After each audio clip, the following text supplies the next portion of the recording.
Olá, pessoal, sejam bem-vindos ao nosso Pode Opinar, sua mesa de prosa.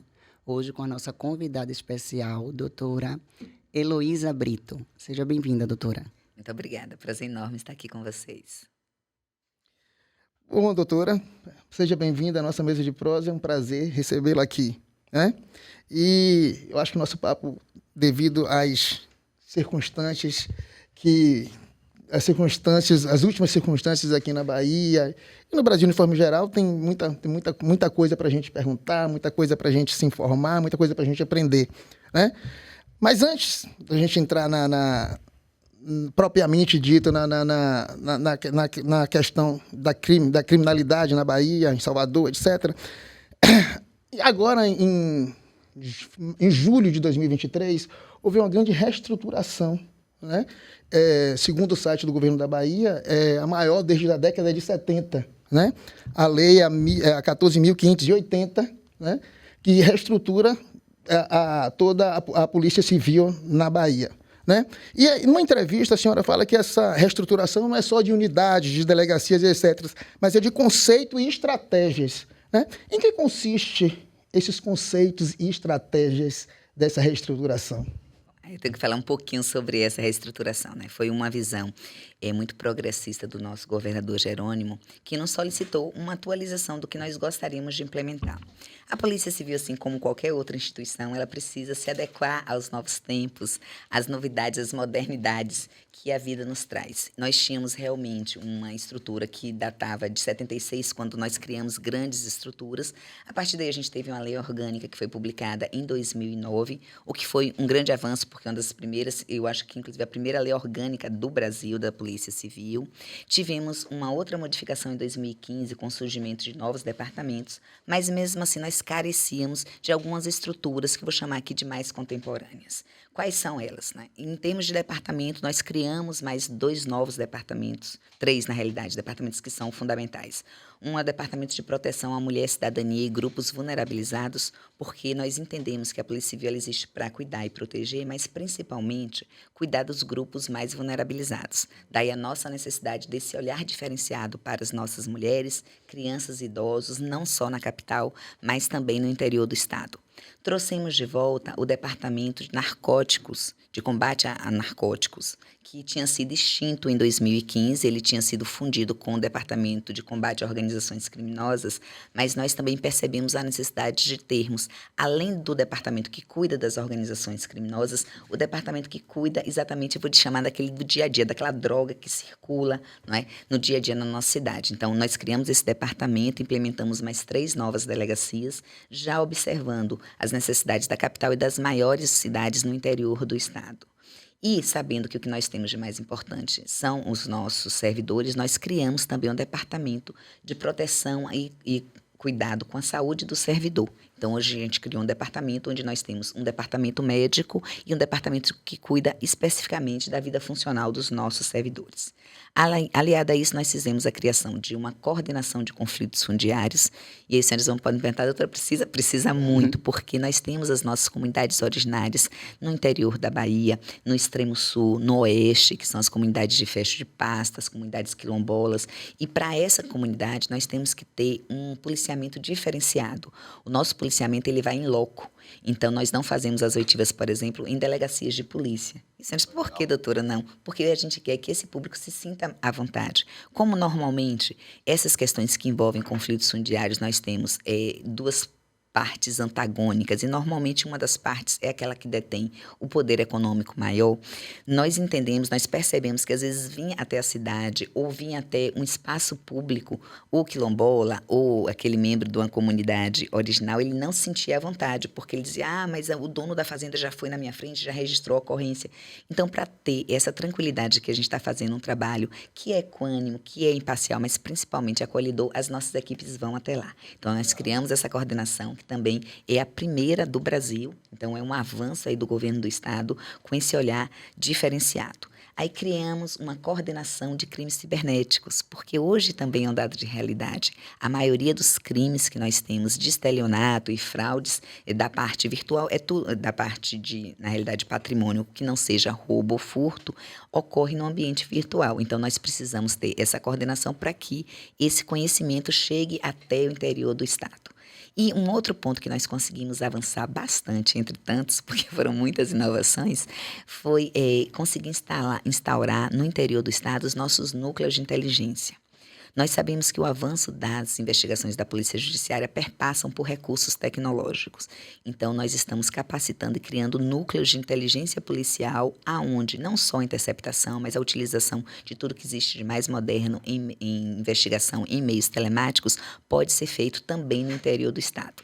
Aliado a isso, nós também trouxemos a questão da lavagem de recursos, porque sabemos que o enfrentamento das organizações criminosas, ela perpassa pela descapitalização dessas grandes organizações. Ora, não adianta eu fazer a apreensão de 10 fuzis daquela organização se ela vai ter dinheiro para no outro dia, numa outra semana, ela repor esse material. Então, aliado ao que a gente fala assim, que é o policiamento na rua, essas prisões, a apreensão desse armamento e de drogas, eu preciso também atacar a origem. A origem está na questão dos recursos que circulam de modo ilegal por essas, não de modo às vezes até legal, mas obtidos de modo ilegal por essas organizações criminosas. Então, nós estamos também interiorizando a questão da lavagem de dinheiro com a capacitação dos nossos servidores, porque aí precisa, sim, ter uma preparação específica para trabalhar com os dados do COAF, com o cruzamento das contas bancárias, porque, obviamente, nós sabemos o indivíduo em infração com a lei, ele não coloca no nome dele necessariamente, né? Então, a gente precisa mapear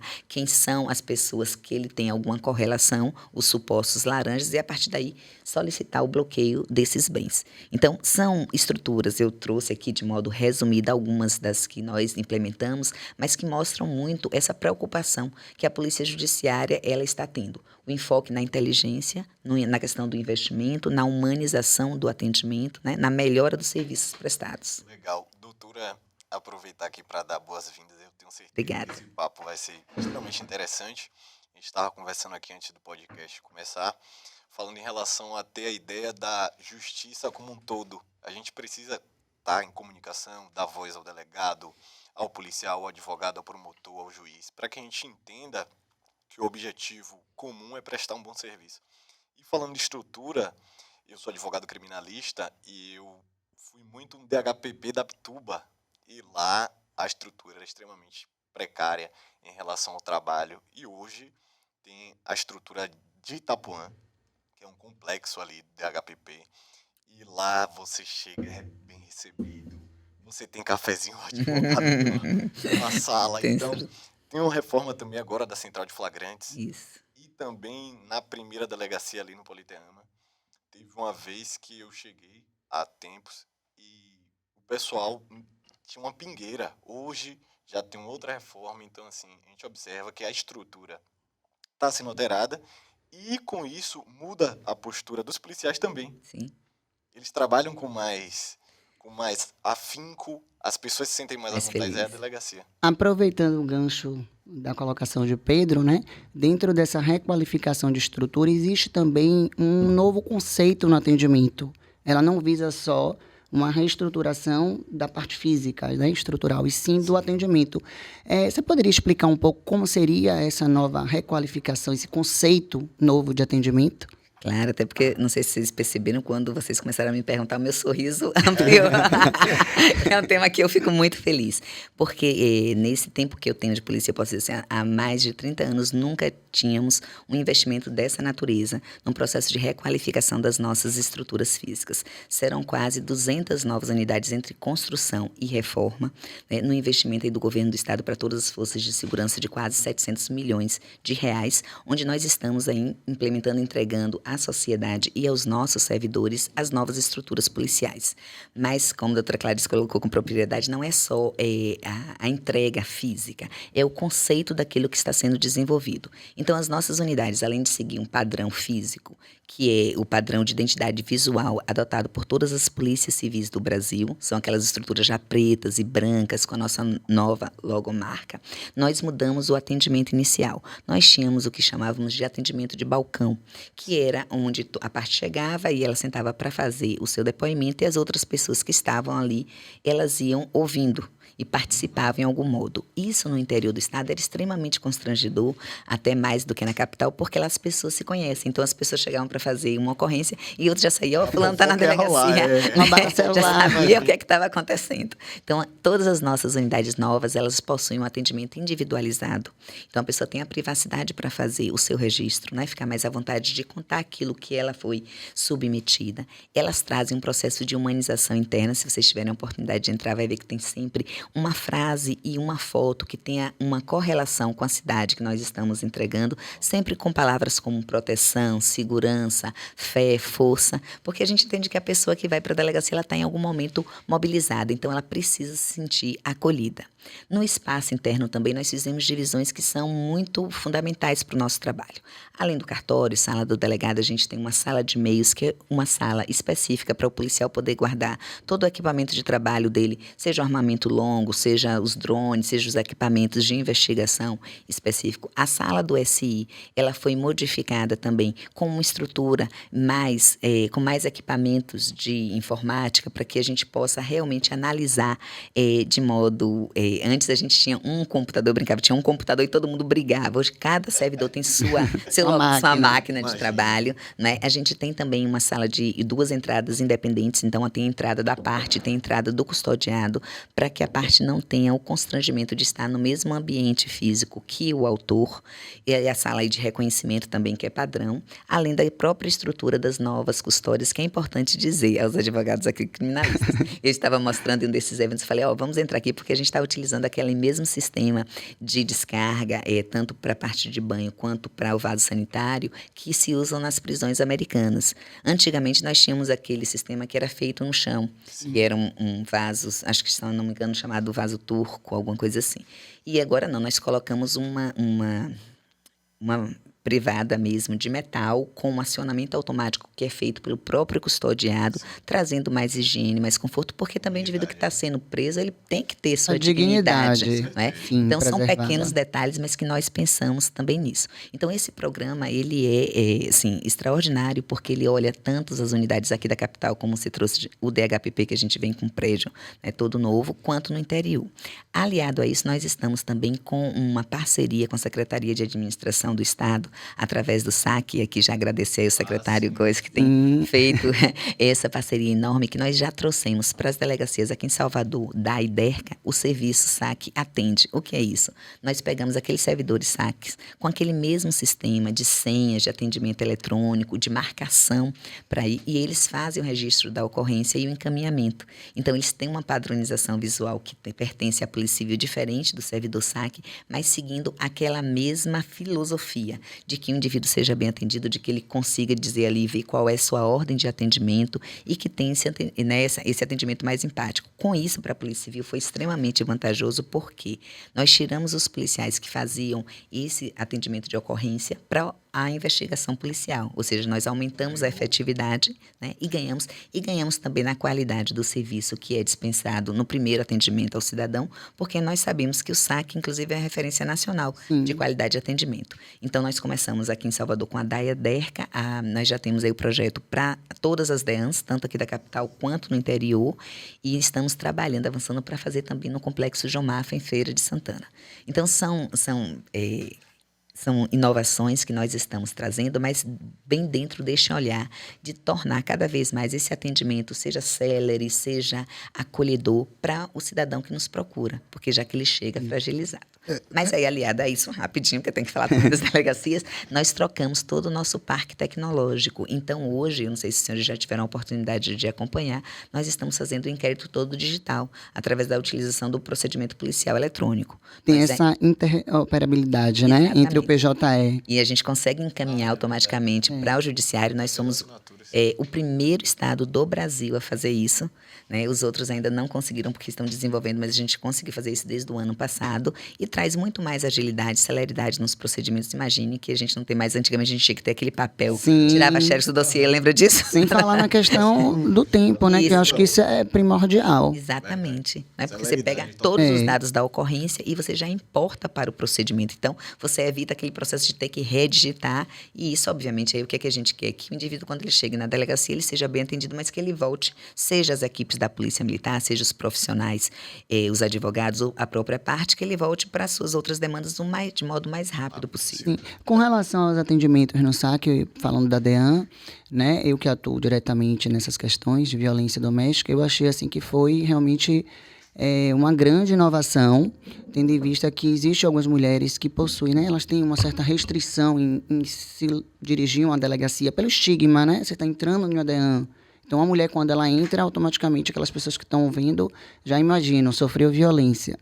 Então, muitas dessas mulheres, elas têm essa dificuldade, né, de acessar a delegacia. Então, o SAC, realmente, esse atendimento pelo SAC veio para melhorar muito. Tá.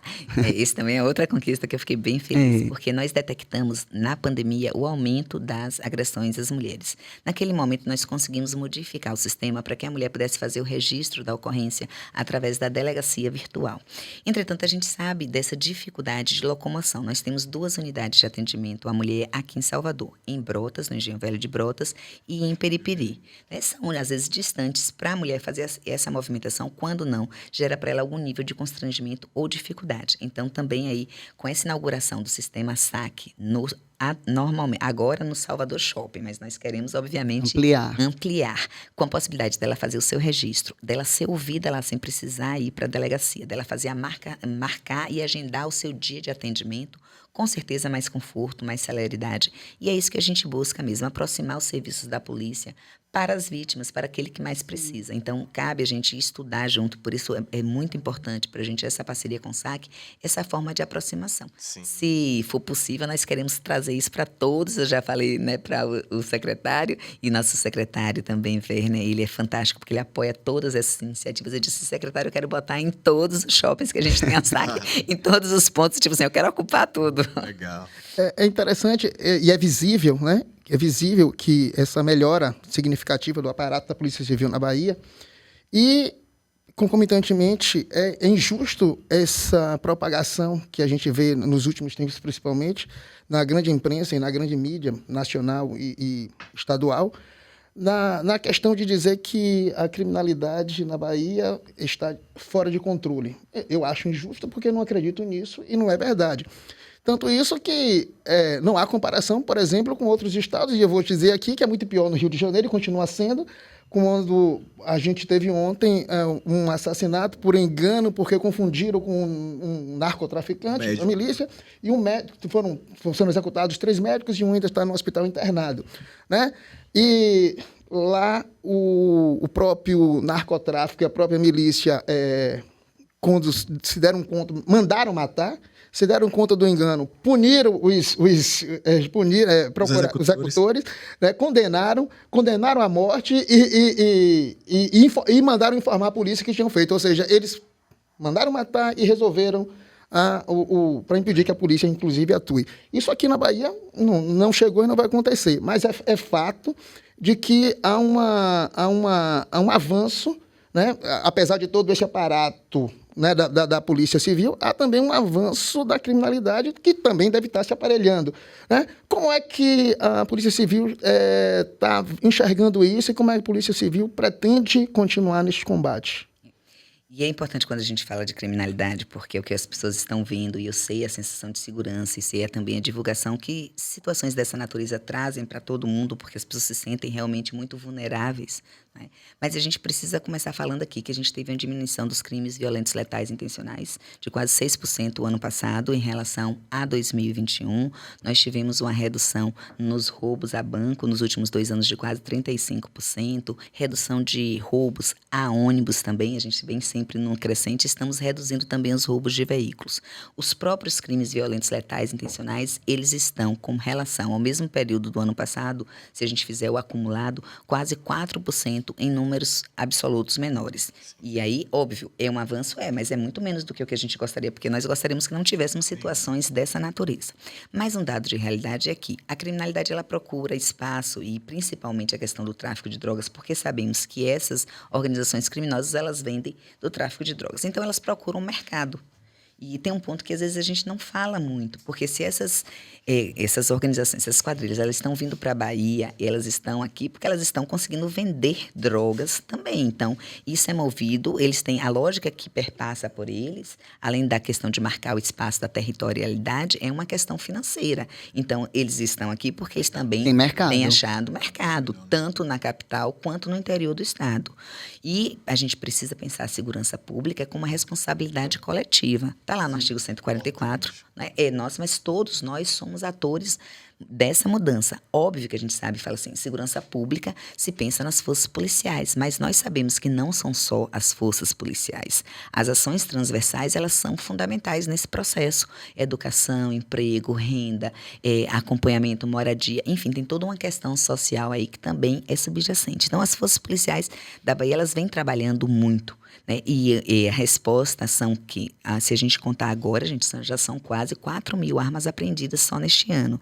E aí eu sempre questiono, ok, a Bahia não produz arma, como essas armas vieram parar aqui? Se a polícia está tirando, já tirou 4.000 ano passado, esse ano já chegamos a 4.000. Existe, sim, alguém que está vendendo, alguém que está tendo o poder econômico, né? Exatamente, para comprar. Óbvio que cabe a gente fazer a investigação para chegar a esses autores e não impedir que isso entre na Bahia, né? São mais de 12.000 pessoas, 12.900 pessoas presas até esse ano. Então, são números enormes. Só no âmbito da Polícia Civil já foram 47.000 inquéritos policiais instaurados.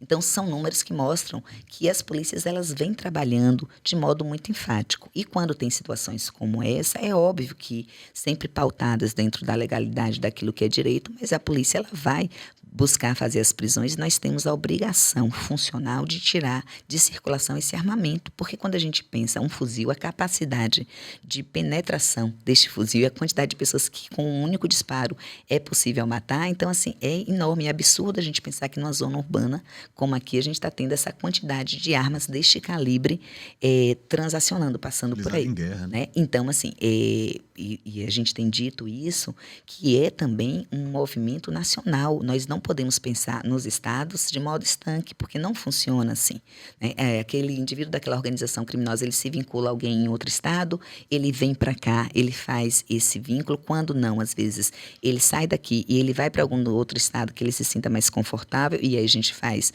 obviamente, a investigação, consegue o mandado de prisão, faz o contato com as outras polícias civis dos outros estados para fazer a prisão, mas da mesma forma que tem gente que sai da Bahia e vai para outro estado e comanda a organização criminosa de lá, também a gente prende aqui, como nós prendemos hoje na região ali de Eunápolis, pessoas também que estão envolvidas com delitos de outros estados e que procuram o nosso estado como forma de se esconder aqui.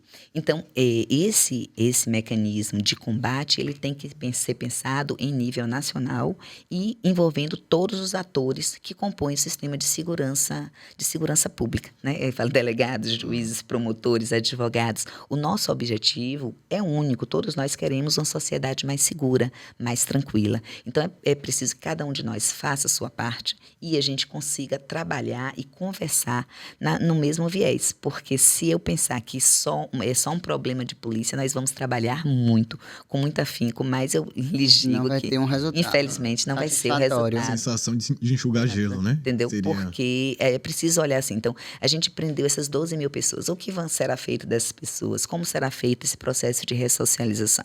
Como a gente vai evitar que elas voltem para a questão da delinquência? Aí eu vou para a parte, né?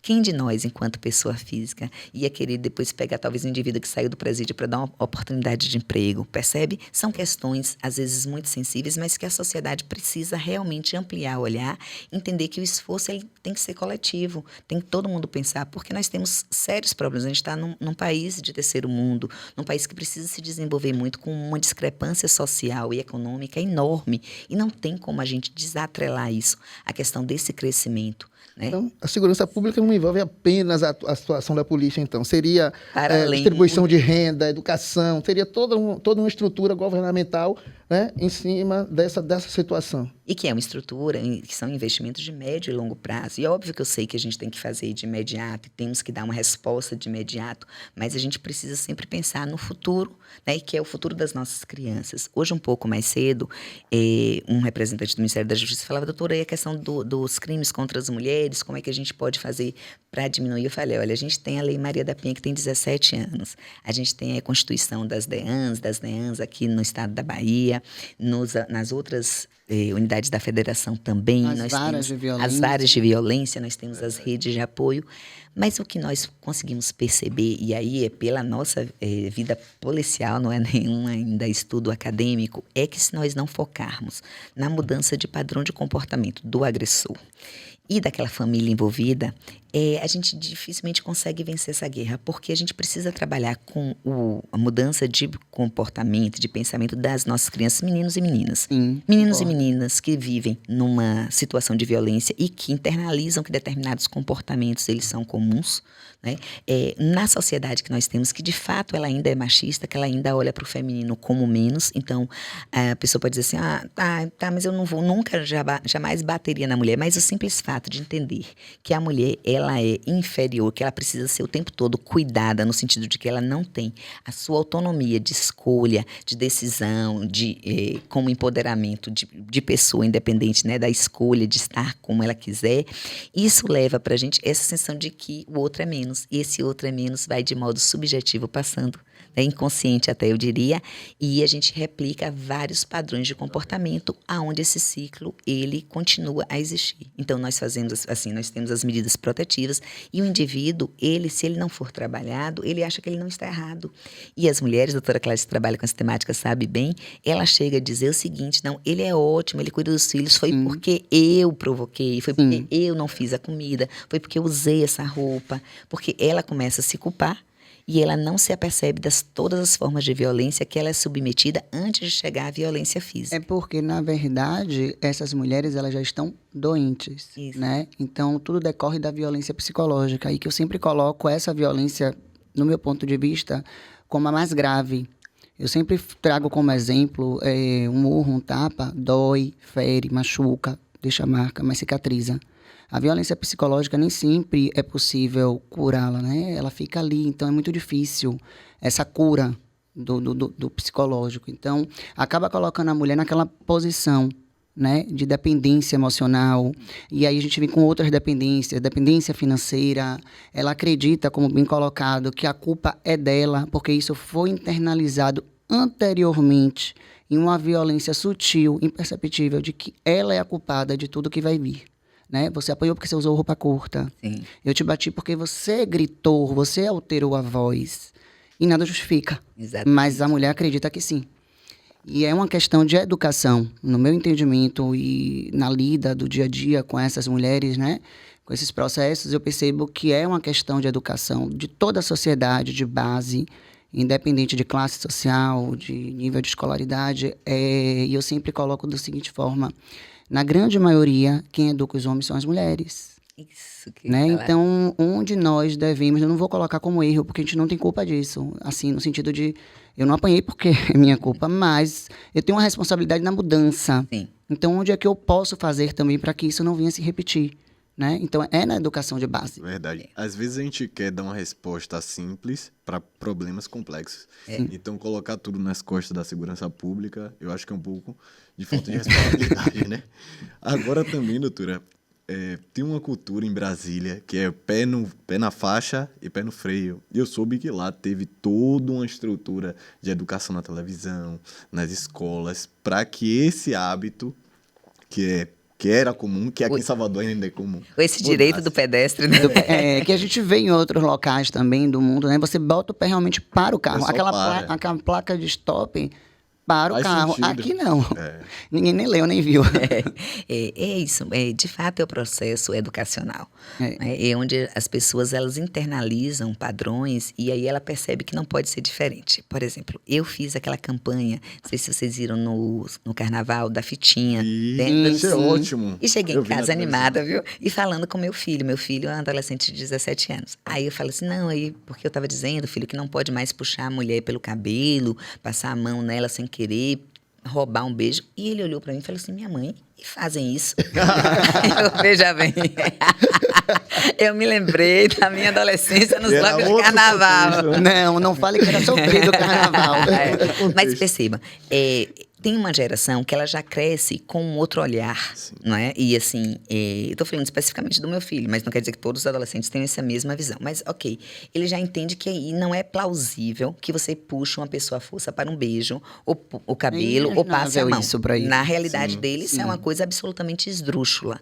Né? Então, quando a gente começar a internalizar isso, o respeito ao outro, de uma forma absoluta, que o outro tem tanto direito de fazer aquilo que você quiser, que você não é proprietário, que eu não preciso me submeter ao seu capricho. Aí a gente estava falando, né, violência psicológica, violência sexual, violência material. E eu concordo que a violência psicológica, inclusive, ela deixa marcas que a gente, às vezes, são quase impossíveis de curar sem um tratamento específico. Sim. E nós, às vezes, cuidamos da parte física, mas a gente não se debruça, eu falo assim, o Estado, as estruturas iniciais, para fazer esse acompanhamento psicológico também, para, inclusive, modificar esse status quo da forma como a mulher se sente, se percebe, porque muitas vezes ela se sente menos, ela acha que ela deve se submeter a isso. Aí, me parece que entra na reestruturação o Departamento de Proteção à Mulher, que a senhora disse aqui no início que criou.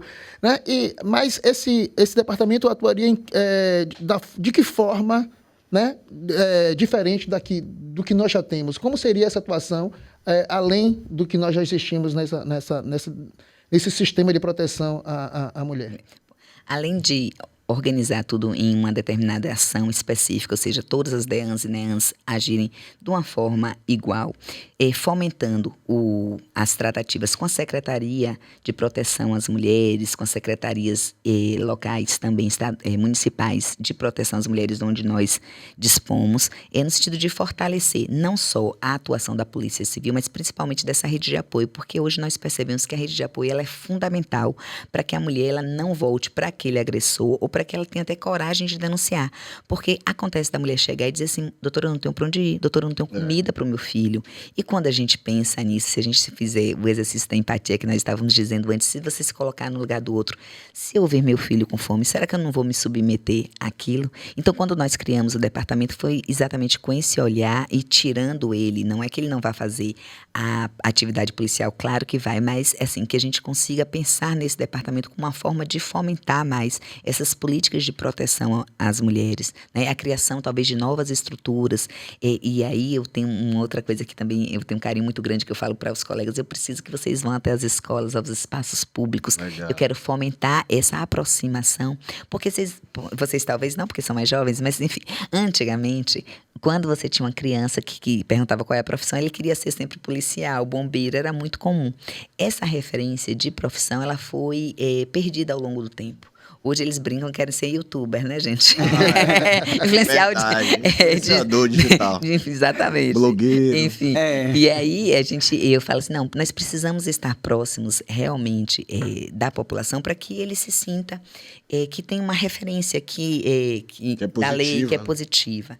positiva. Eu estava contando essa história no início desse ano, nas escolas tiveram aquela feira de profissões.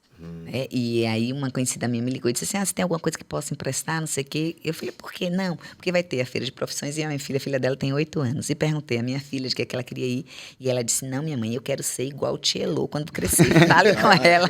Grande referência. Representatividade importante. Pronto, e aí, gente, assim, de coração muito aberto, se a gente serve para assim, servir de inspiração para uma vida, já valeu toda uma encarnação. Com Se aquela certeza. menina de 8 anos, independente do contexto onde ela está inserida, se ela olha para mim, ela fala, olha, eu posso ser uma mulher assim, que ela fala assim, Tilo é retada. Taianamente, não é bem esse apelido retado, mas que ela vê em mim, uma mulher empoderada, uma mulher com capacidade de resolução, ela já introjeta dentro dela que Pode ser assim igual. Então, óbvio que quando ela for crescendo, não vou dizer que não vai acontecer, mas ela já cresce com o referencial desta mulher mais empoderada, mais autônoma.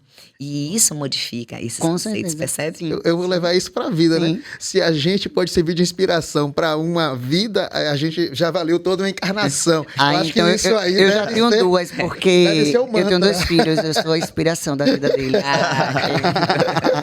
Muito legal, muito importante.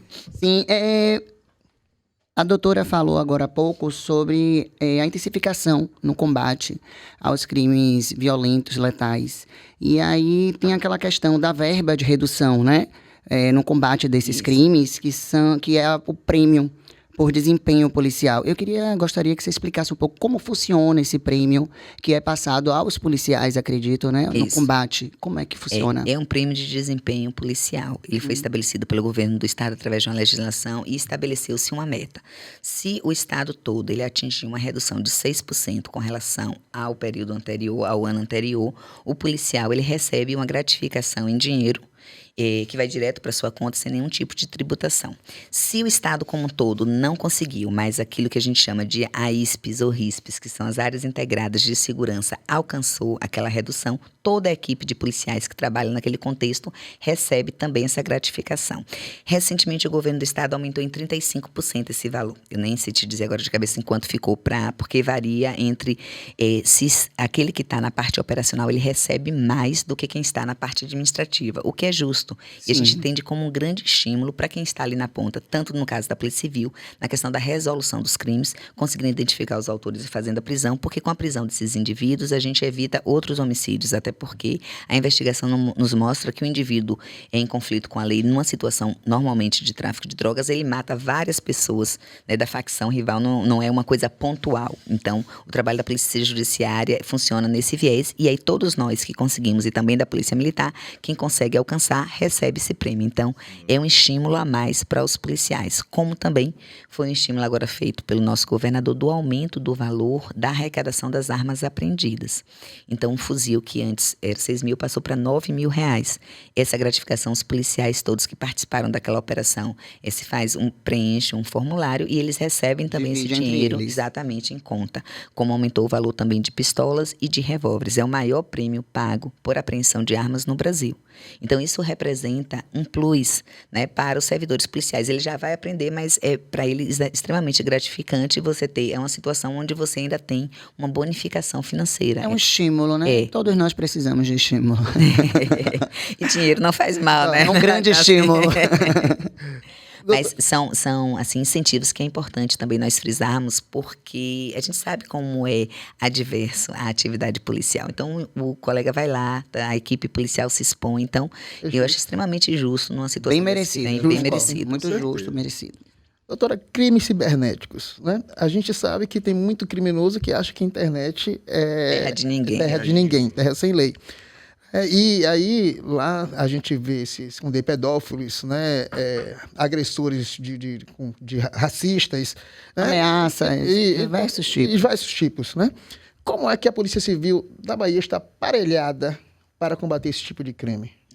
Esse é um dado que nós já estávamos acompanhando há algum tempo, né? Nós temos um laboratório de crimes cibernéticos que funciona para as questões mais sensíveis ou mais complexas de maior dimensão e criamos a coordenação de crimes cibernéticos para dar o suporte às delegacias que trabalham com isso territoriais. E algumas pessoas até me perguntaram assim, doutora, por que não cria uma delegacia? Eu brinquei, falei, porque em um mês a delegacia já vai estar fechando as portas de trabalho, não vai poder mais receber mais ninguém. Porque a quantidade de crimes que são cometidos são enormes, desde apropriação de WhatsApp, Instagram falso, golpes que são aplicados, os estelionatos das mais diversas maneiras são realizados todos através, né, do celular. As pessoas conseguem, às vezes, um dado e faz um cadastro de uma grande loja, faz compras. Então, a gente sabe que isso, infelizmente, está sendo muito comum e aí as empresas elas vêm buscando mecanismos para tornar mais segura essa relação de consumo, como de igual forma nós orientamos a toda a população que faça sempre sua checagem em 2 2 etapas, tanto no WhatsApp quanto no Instagram, para não ser surpreendido, né, com o roubo desses dados e que causam um transtorno, principalmente as pessoas que trabalham com isso ou que divulgam, né, através das redes sociais o seu trabalho, enfim. Blogueiros. Os blogueiros. Então, a criação dessa coordenação, ele veio realmente para atender essa demanda que é necessária. Nós, já no curso de formação, os nossos novos profissionais, eles já saem capacitados para fazer essa investigação e hoje em dia, te digo com muita tranquilidade, para mim, é como se fosse investigação de furto ou de roubo comum, porque já entrou na esteira do dia a dia. Agora, é importante também frisarmos que as pessoas ficam com essa ilusão de que a internet é terra de ninguém, e não é assim, né? Nós temos feito grandes prisões, inclusive tem uma operação que é nacional pelo Ministério da Justiça com relação à pedofilia, onde se é rastreado o IP e em dado específico do mês, todas as polícias civis, elas dão start, nós cumprimos os mandados de prisão, e de igual forma como quando nós vimos agora com essa temática da escola segura.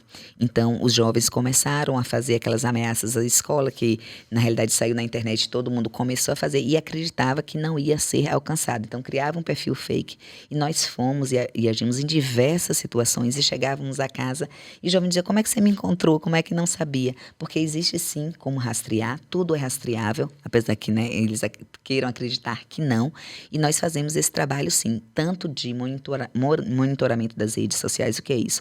A gente vai ter algum evento, por exemplo, importante, esportivo, então nós temos equipes que ficam monitorando para ver se estão sendo orquestradas através das redes sociais algum tipo de crime que possa acontecer. Vai ter algum tipo de explosivo. Um arrastão, um explosivo, exatamente, entendeu? E então, isso aí, quando a gente detecta, já passa. O Ministério da Justiça, eles também têm uma equipe que agem em consonância com os labs das polícias civis dos estados, e eles passam para a gente também essa informação. A gente recebeu esse dado, aí a gente trabalha e aí manda uma equipe local, que aí muitas vezes surpreende, porque isso, o indivíduo, ele acredita que por usar algum subterfúgio, mudar, às vezes, o PIN, mudar, enfim, o local, ele acha que não vai ser localizado, e não funciona assim.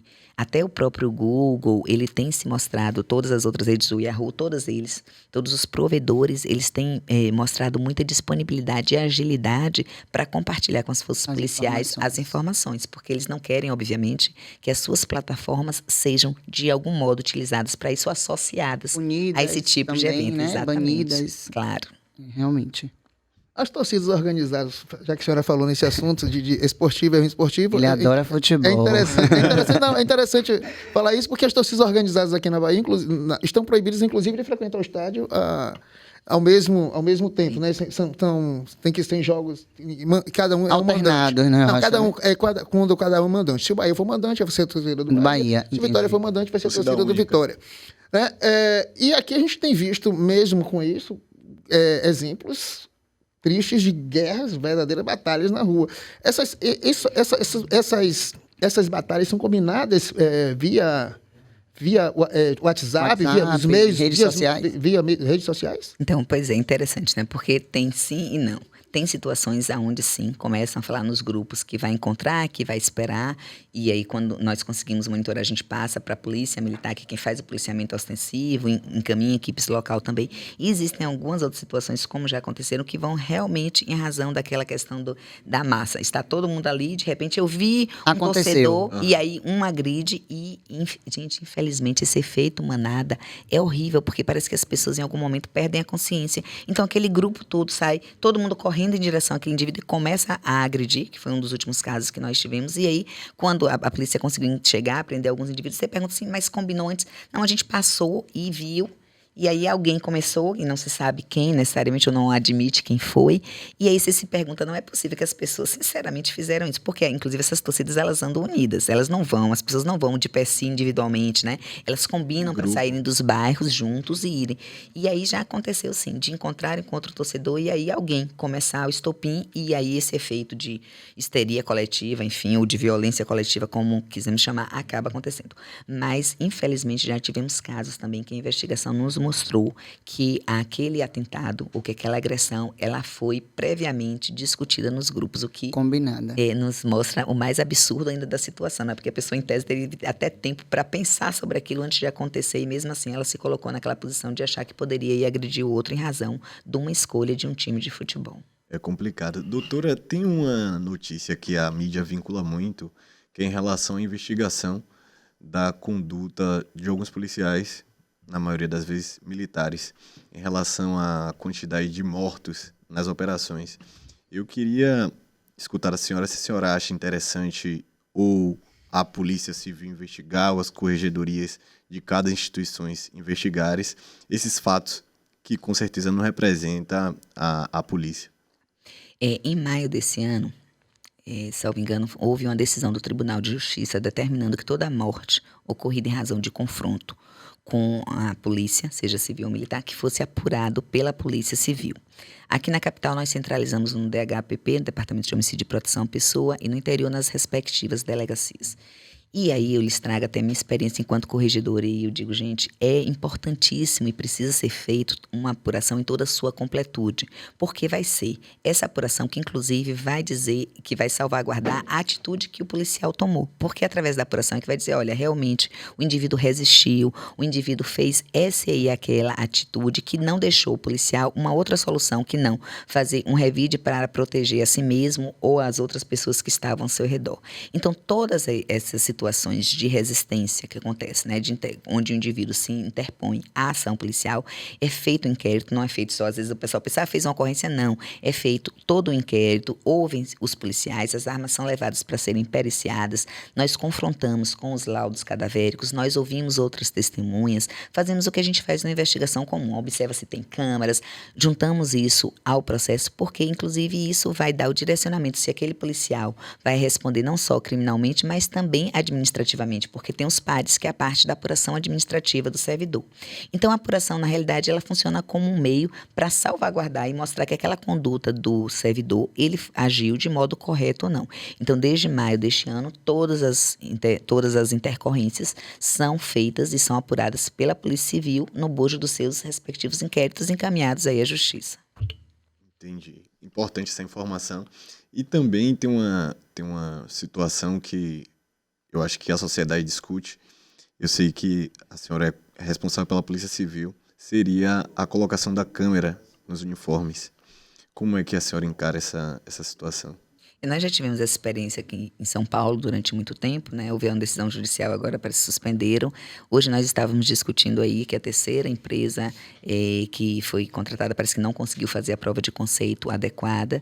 Mas assim, nós entendemos que todo tipo de controle, e aí eu digo controle, não é o controle porque o policial está fazendo errado, é controle para ele mesmo. Então na hora que o policial está com a câmera, pode trazer com muita tranquilidade o que aconteceu naquele local, né? É como ele foi recebido, porque nós tivemos já só esse ano mais de 150 viaturas, né, das forças policiais que foram atingidas com disparos de fogo. Então, é preciso entender que, às vezes, numa situação de conflito, como se deu a dinâmica, isso funciona como elemento de prova para o próprio policial. Então, a Secretaria de Segurança Pública, com suas forças policiais, entende que sim, que é necessário. O nosso secretário Werner tem sido muito enfático trabalhando para que isso aconteça também, é um desejo do nosso governador Jerônimo, e eu acho que é só a gente conseguir aí uma empresa que disponibilize esse equipamento. Eu sempre vejo que aquilo que serve de elemento probatório, ele ajuda o servidor policial. Sim. O que a gente está em busca sempre da verdade do que aconteceu dos fatos. Então, eu entendo que isso, sim, vai resguardar até aquela atuação e mostrar, olha, apesar de ter dito que foi assim, de fato, nós temos esses elementos aqui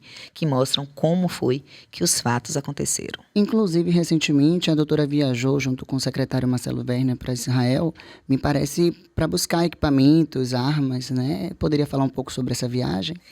A gente foi até Israel, porque Israel é uma referência em termos de tecnologia policial. Lá eles utilizam, obviamente, aquilo que eles, em razão dos conflitos que eles têm, o que eles pegam para o exército, eles utilizam na polícia também local. Nós fomos conhecer isso. Então, os equipamentos que eles usam, por exemplo, de drone, de acompanhamento, são realmente fantásticos, né? O armamento, porque o armamento sempre tenta ser mais leve, mais funcional para o servidor, mas também, assim, com menos capacidade, com uma capacidade de atuação boa, mas que não gere risco às outras pessoas da sociedade. Então, foi extremamente interessante, porque nós pudemos visitar não só as armas onde são desenvolvidos esses equipamentos, mas também toda a parte de tecnologia da polícia e, inclusive, ver com eles como é feito esse acompanhamento. Eles têm, só para os senhores terem ideia, só em Tel Aviv, mais de 7.000 câmaras de monitoramento. Então, quando chega Big Brother. a gente foi até o centro deles, que é mais ou menos similar ao que nós temos aqui, o Centro de Comando e Controle. Então, entra uma ocorrência, imediatamente ele já aloca aquela viatura, a viatura já vai chegando com a georreferenciamento, eles já mapeiam todas as câmaras que eles têm no local. Então, quando o policial ele chega, ele já sabe mais ou menos o que é que ele vai esperar. Então, ele começa, por exemplo, monitorar, o indivíduo começou a fugir, ele começa pulando de ponto em ponto de câmaras, e é fantástico isso, porque você evita uma intervenção que não seja necessária e você consegue focar exatamente no que aconteceu no objeto. Exatamente. Então, realmente é fantástico. É um equipamento, obviamente, que implica em investimento financeiro, mas se depender de mim e do secretário Werner, a gente vai fazer tudo que possível para poder trazer o que existe de mais moderno em termos de tecnologia. E tem alguma previsão para a implementação das câmeras? Das câmaras corporais?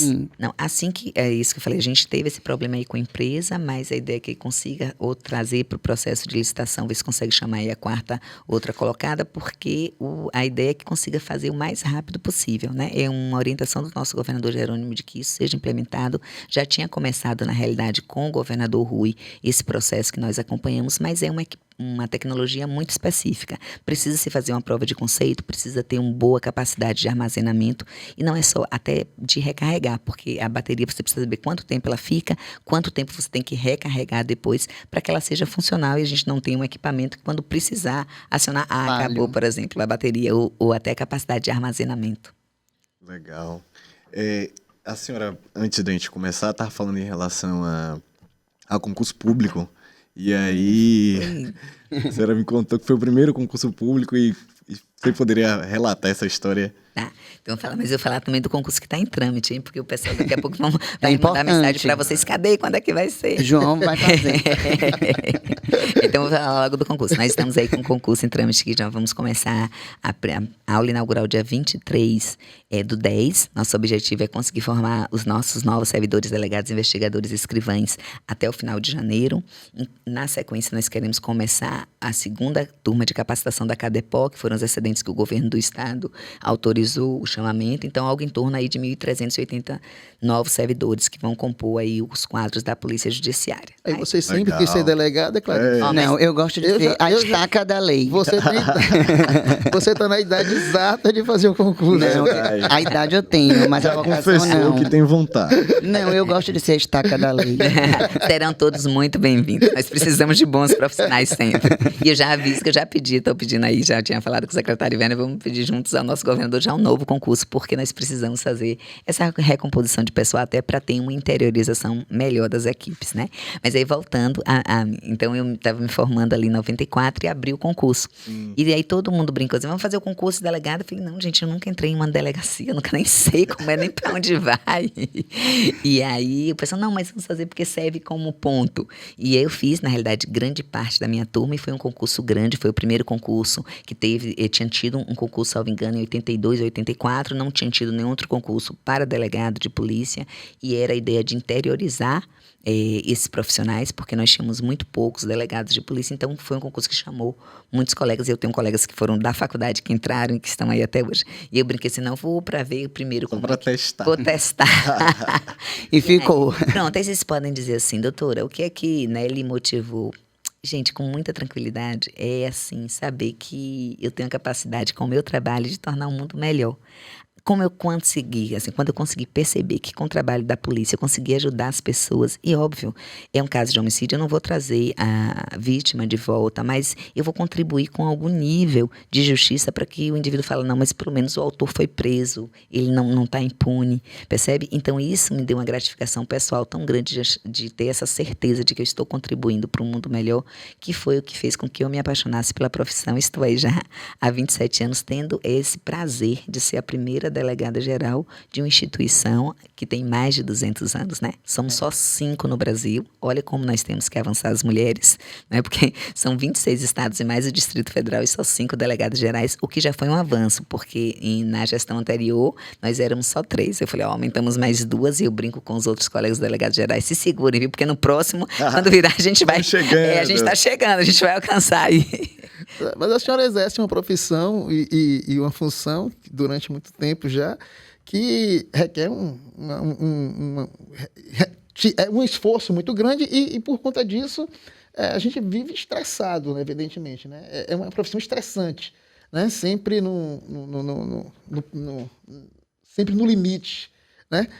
E como é que a senhora, então... e aqui a gente conversando, nesse bate-papo, a gente vê que a senhora é uma pessoa tranquila, nada, não é tensa. É aquele Ótima, dizer, né? Não é- tem cara de... Não é tensa, Não tem cara de... não é estressada, tranquila, calma. Feliz. Já bem. Feliz. Então, assim, aí vem... Eu, quando estou...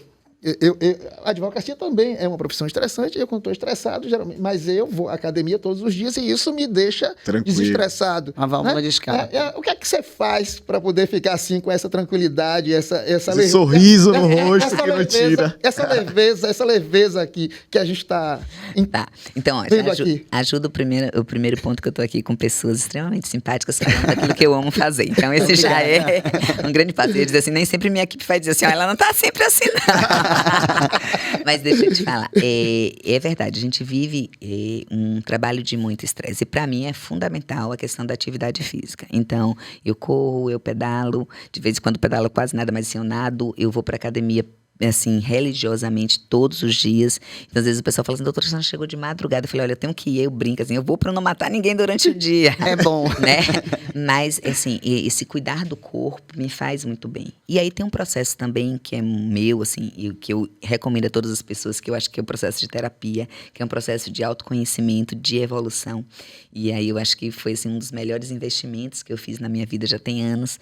E cada vez que eu vou, assim, eu falo pra minha terapeuta, eu preciso evoluir tanto mais, porque é aquele momento em que a gente se reanalisa, a gente realinha. Então tem coisas eu entendo que eu não posso mudar, mas como essas coisas vão fazer com que eu sofra menos, ou como eu posso me posicionar. Então acho que esse processo de autoconhecimento, ele precisa ser contínuo. Então é cuidar mesmo do corpo, cuidar da mente, cuidar da alimentação. Isso faz um conjunto, talvez assim, e seja isso que você percebe, se essa coisa mais leve esteja a partir daí. E aí vou trazer também um detalhe para vocês, porque eu sou formada em Direito, né, fiz o concurso, mas aí depois, muitos anos depois, eu fui seguir um sonho meu, que era ser dançarina. E aí, gente, eu fiz já delegada, eu fiz o concurso, eu fiz o vestibular, e aí eu fiz a faculdade de dança. Nesse inteirinho, engravidei, meu filho nasceu, enfim. Resumindo, mas eu me formei pela faculdade de dança da UFBA também. E foi fantástico, porque me trouxe, assim, uma outra percepção de mundo. Não só, eu falo de corpo, das tensões que a gente carrega, né? Mas, assim, essa coisa mais fluida de como a arte pode modificar o status quo, como pode modificar a forma como a gente vê o mundo e muda, às vezes, nosso humor, nossa percepção, a depender daquilo que o indivíduo ele, né, é submetido para ver.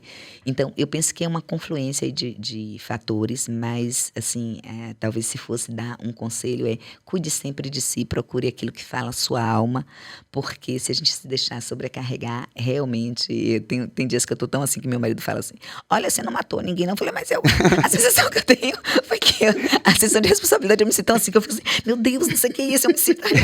Você não matou, não foi você que matou ninguém. Calma, respira. Então tem esses momentos, assim, realmente de muita tensão, mas tem que ter essa questão da atividade física, do parar, respirar, né? Teve um período que eu fiz yoga, agora eu não estou tendo mais tempo, mas eu queria retomar, porque eu acho importantíssimo mesmo essa conexão do corpo e da mente, né? No respirar e realinhar. A arte é leveza, né? leveza. E a endorfina é importante. Fundamental. Endorfina. Diante dos recentes acontecimentos, né, de violência que aconteceu em Valéria e tantos outros bairros, a gente pode perceber uma harmonia na atuação entre as polícias, né, Polícia Civil, Militar e Federal, que a gente não percebia essa harmonia anteriormente. A doutora acredita que essa harmonia é fruto da gestão atual, do governo atual, de Jerônimo e do vice Geraldo Júnior? Na realidade, sim, um impulsionamento, isso já existia, e eu vou falar com muita tranquilidade, sim, porque tanto eu quanto o Coronel Coutinho estávamos na gestão anterior, que era do governador Rui, então sempre existiu essa sinalização, e eu brinco que Deus é muito generoso comigo, eu brinco não, é verdade, ele é muito generoso, que ele me deu aí como companheiro de lide, um colega e amigo, um Coronel Coutinho que eu já tinha uma amizade e assumiu a Polícia Militar, então a nossa relação sempre foi muito fluida, muito tranquila, então isso já vinha sendo gestado agora. Óbvio que quando o governador Jerônimo ele assumiu com o nosso vice-governador Geraldo, a premissa dele sempre foi de integração total. E tem que ser assim, né? Aquilo que a gente falou inicialmente, o trabalho policial não pode ser estanque, não pode haver uma reserva de mercado, né? Nós juntos temos que complementar com as nossas ações. Então, a Polícia Militar fazendo a parte do policiamento ostensivo, a Polícia Judiciária na investigação e, lógico, trazendo também aí a Polícia Federal e a Polícia Rodoviária Federal.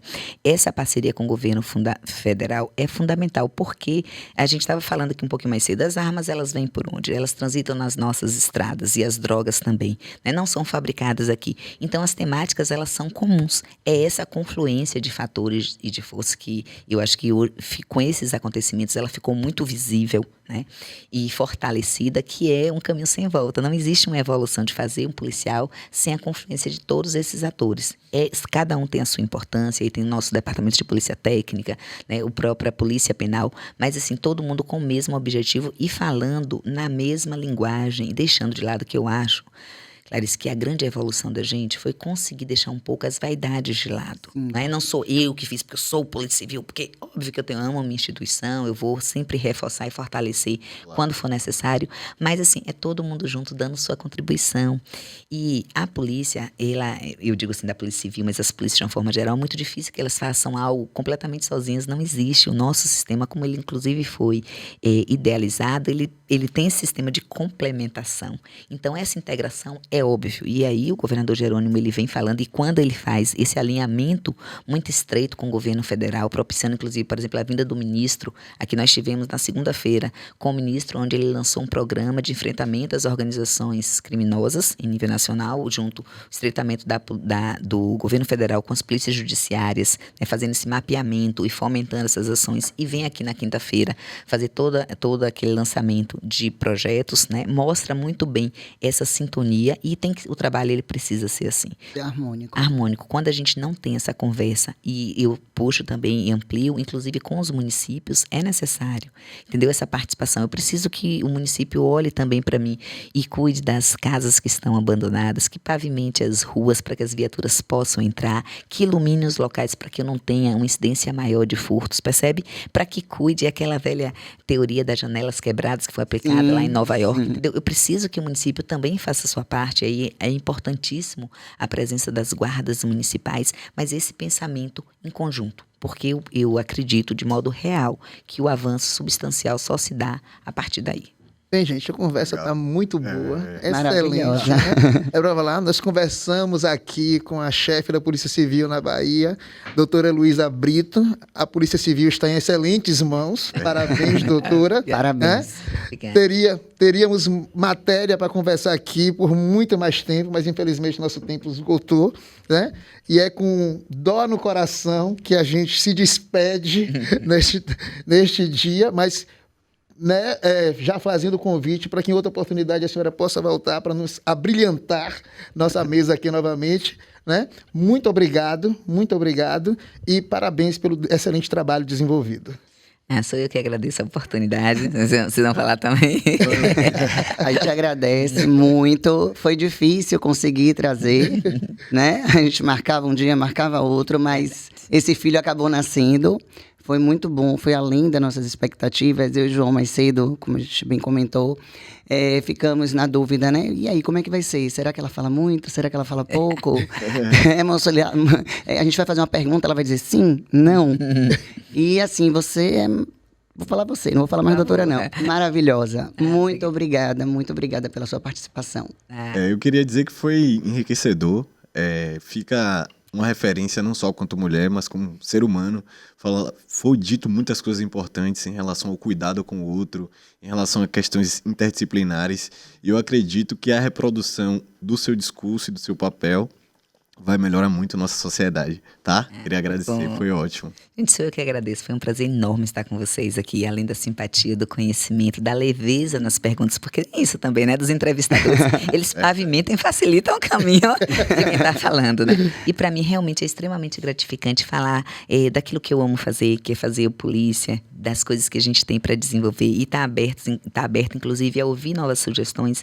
Eu também cresço muito e aprendo muito quando trazem um outro olhar, as outras contribuições, né? Afinal, nós não somos donos de nada, nós estamos aqui nesse processo constante de crescimento. E para nós da Polícia Judiciária, ser chamada por vocês para poder falar um pouquinho do que a gente está desenvolvendo é realmente extremamente gratificante. Então, contem conosco, voltarei sempre que quiserem. E já vi que não tem problema para falar, né? Vocês não parem um pouquinho.